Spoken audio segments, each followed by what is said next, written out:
देखकर तो यही लगता है कि अब वो ग्रीनलैंड पर आर पार के लिए तैयार है। और यही वजह है कि ट्रंप ने आर्कटिक क्षेत्र में सुरक्षा के लिहाज से बेहद महत्वपूर्ण ग्रीनलैंड के पिटुफिक स्पेस बेस पर लड़ाकू जहाज भेज दिए हैं। और डेनमार्क का मूड देखकर यह लग रहा है कि वो ग्रीनलैंड को बचाने के लिए कुछ भी करेगा, लिहाजा उसने भी ग्रीनलैंड में सैनिकों को भेजना शुरू कर दिया है।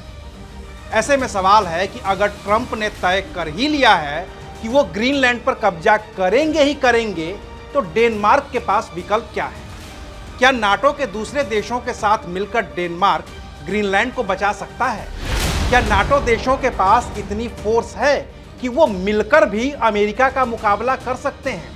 या फिर अब ग्रीनलैंड को ट्रंप के हाथों कब्जा होने से कोई नहीं बचा सकता? आखिर क्या है ग्रीनलैंड का भविष्य? आज बात करेंगे विस्तार से।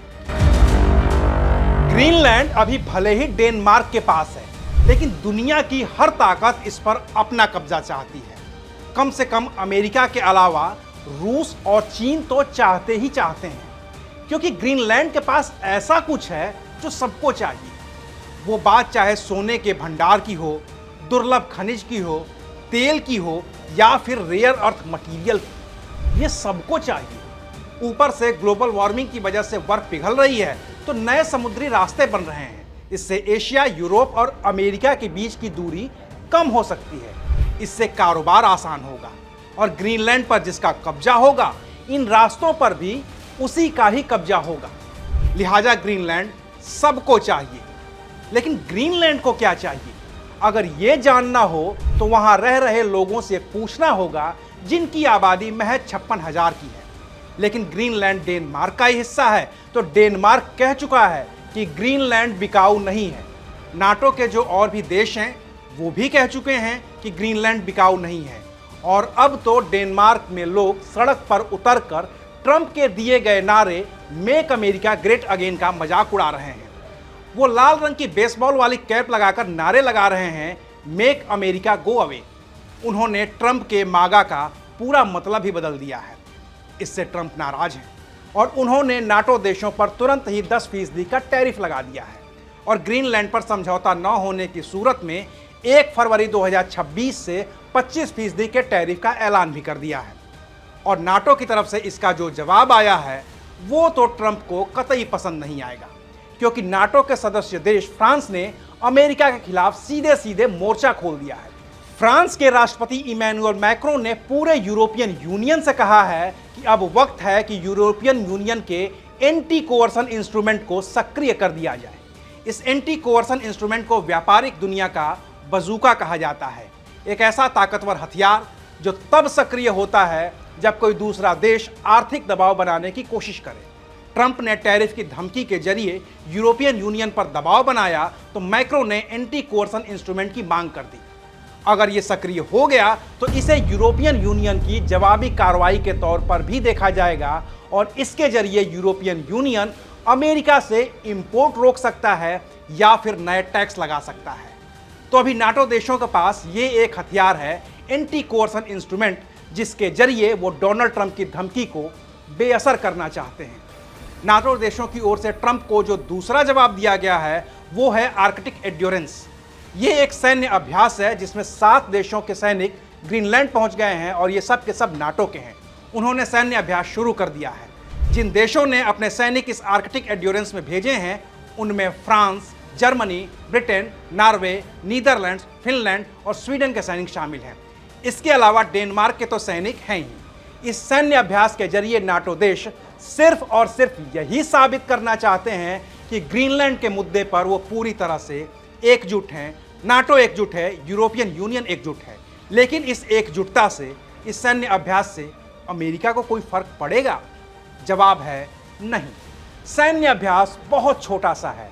इसमें फ्रांस के 15 सैनिक और जर्मनी के 13 सैनिक शामिल हैं। नॉर्वे, नीदरलैंड और फिनलैंड का तो एक ही सिपाही वहां पर गया है। स्वीडन के भी इतने ही कुछ हैं और डेनमार्क के भी जो सैनिक ग्रीनलैंड में फिलवक्त मौजूद हैं उनकी संख्या महज 200 है। आर्कटिक इलाकों में गश्त के लिए जो सीरियस डॉग स्लेज पेट्रोलिंग की टीम है उसमें कुल 14 आदमी हैं।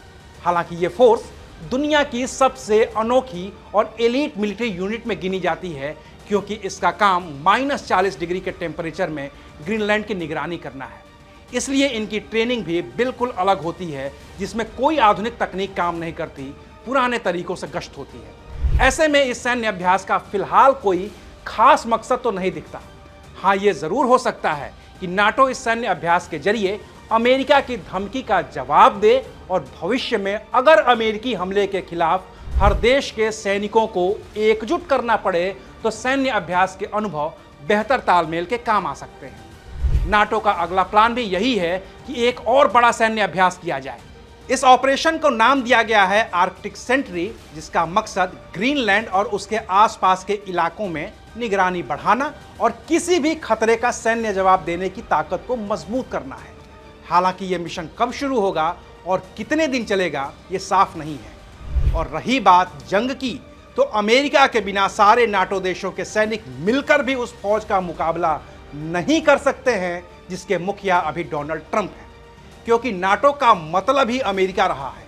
वो बात चाहे इंटेलिजेंस की हो या फिर सैटेलाइट की, लॉजिस्टिक्स की हो या फिर मिसाइल डिफेंस की, अमेरिका के बिना नाटो कुछ नहीं कर सकता। वो दूसरे किसी देश से तो जंग लड़ सकता है, लेकिन नाटो अमेरिका से जंग नहीं लड़ सकता। और ये बात जब हमें मालूम है तो ट्रंप को भी बखूबी मालूम होगी। लिहाजा ट्रंप को नाटो के छोटे सैन्य अभ्यास या बड़े सैन्य अभ्यास से शायद ही कोई फर्क पड़े, लेकिन एहतियात के तौर पर कहिए या जंग की तैयारी कहिए कि अमेरिका ने ही ग्रीनलैंड के पिटुफिक स्पेस बेस पर अपना north American air space defence command aircraft भेज दिया है। इस डिफेंस कमांड ने बाकायदा एक्स पर पोस्ट लिखकर कहा है कि एयरक्राफ्ट भेजे जाने की जानकारी डेनमार्क और ग्रीनलैंड की सरकार दोनों को दे दी गई है और सभी डिप्लोमेटिक क्लियरेंस ले लिए गए हैं। बहाना तो यह है कि एयरक्राफ्ट भेजने का मकसद डेनमार्क और अमेरिका के साथ तालमेल बनाना और साथ ही उस पूरे इलाके में चल रहे अमेरिकी प्रोग्राम को मदद करना है। लेकिन सच सबको पता है कि एयरक्राफ्ट की तैनाती उस वक्त में की गई है जब ग्रीनलैंड की वजह से अमेरिका और डेनमार्क के संबंध, या कहिए कि अमेरिका और यूरोपियन यूनियन के बीच का तनाव अपने चरम पर है। फिर भी ट्रंप को कोई फर्क नहीं पड़ रहा है, क्योंकि उन्हें ग्रीनलैंड चाहिए तो चाहिए। हालांकि ट्रंप को फर्क तो एंटी कोअर्सन इंस्ट्रूमेंट से भी नहीं पड़ेगा, क्योंकि ट्रंप इस बात को अच्छी तरह से जानते हैं कि एंटी कोअर्सन इंस्ट्रूमेंट लागू करके और अमेरिका से आयात रोककर नाटो के देश चल नहीं पाएंगे। अमेरिका के अलावा नाटो के जो 31 देश हैं, उनके 60% हथियार अमेरिका से ही आयातित किए जाते हैं। लिक्विड पेट्रोलिंग गैस का 55 से 60% हिस्सा अकेले अमेरिका ही नाटो देशों को भेजता है। नाटो के देश क्लाउड कंप्यूटिंग और डेटा सेंटर के लिए अमेरिकी कंपनियों जैसे कि माइक्रोसॉफ्ट और गूगल पर ही पूरी तरह से निर्भर हैं। सेमीकंडक्टर भी अमेरिका के ही पास है। तो नाटो के देश चाह कर भी एंटी कोअर्सन इंस्ट्रूमेंट के जरिए आयात तो नहीं रोक सकते। हाँ, वो टैरिफ के बदले टैरिफ जैसा कुछ कर सकते हैं, लेकिन उसका भी कोई खास फर्क अमेरिका पर पड़ता नहीं दिखता। ऐसे में एक बात अभी तक यही दिख रही है कि ग्रीनलैंड को अगर कोई बचा सकता है तो वो है रूस और चीन।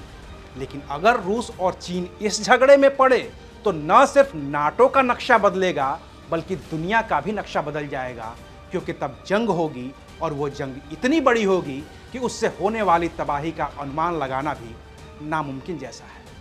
वैसे आपको क्या लगता है, क्या ट्रंप ग्रीनलैंड पर कब्जा करेंगे? क्या कब्जे के लिए ट्रंप डेनमार्क से जंग करेंगे?